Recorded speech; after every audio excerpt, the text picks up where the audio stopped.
আপনারা পুরো দিন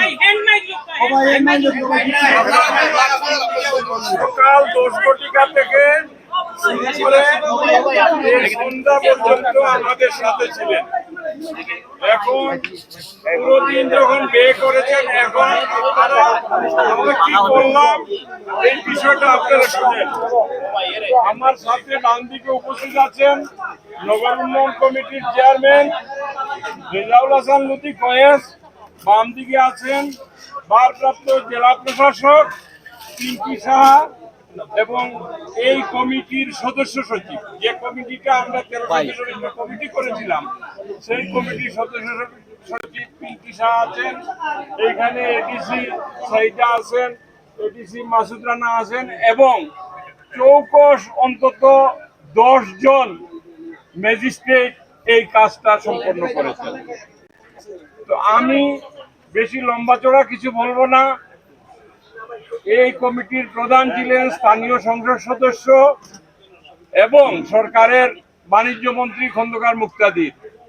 তিনি রাষ্ট্রীয় কাজে ব্যস্ত থাকায় আমরা যে বাকি 13 জন এই মিটিং বা কাজকর্ম সমাধা করেছি এবং সার্বক্ষণিকভাবে জেলা প্রশাসকের নেতৃত্বে যে টিমটি সকাল থেকে এখনো পর্যন্ত তারা কাজ করছে, দুপুরের খাবারও ঠিক মতো খেতে পারে না। আমি শুধুমাত্র এই 18 দিনে কি পরিমাণ দান বাক্সে টাকা জমা হয়েছে সেই অ্যামাউন্টগুলো আমি বলবো। এই 18 দিনে আমরা নগদ অর্থ পেয়েছি 47,10,153। আমি রিপিট করছি, 47,10,153 টাকা আমরা বাংলাদেশি মুদ্রায় এটা আমরা দান বাক্সে পেয়েছি। আমরা কিছু বিদেশি টাকা দান বাক্সে পেয়েছি, তার মধ্যে সৌদি রিয়াল 135, তারপরে ইউএস ডলার 20 ডলার, ভারতীয় রুপি 2532, কাতারি দেহরাম 22, মালয়েশিয়ান রিঙ্গিত 6, হংকংয়ের ডলার 20, ইউরোপিয়ান ইউনিয়নের ইউরো 20, ওমানি দিনার 1 দিনার 450 পয়সা এবং আমিরাতের দেহরাম 5420 অর্থাৎ 5420 এবং ইন্দোনেশিয়া রুপিয়া পেয়েছি 4000, পাকিস্তানি রুপি পেয়েছি 60 এবং সিঙ্গাপুরি ডলার পেয়েছি 10।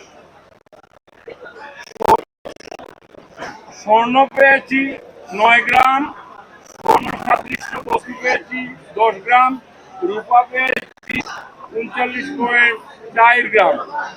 সর্বশেষ গণনার দিন থেকে আজ পর্যন্ত আমরা এই দানের গরু এসেছে একটা, এই গরুটি লঙ্গরখানায় সিবি রান্না করে বিতরণ করা হয়েছে।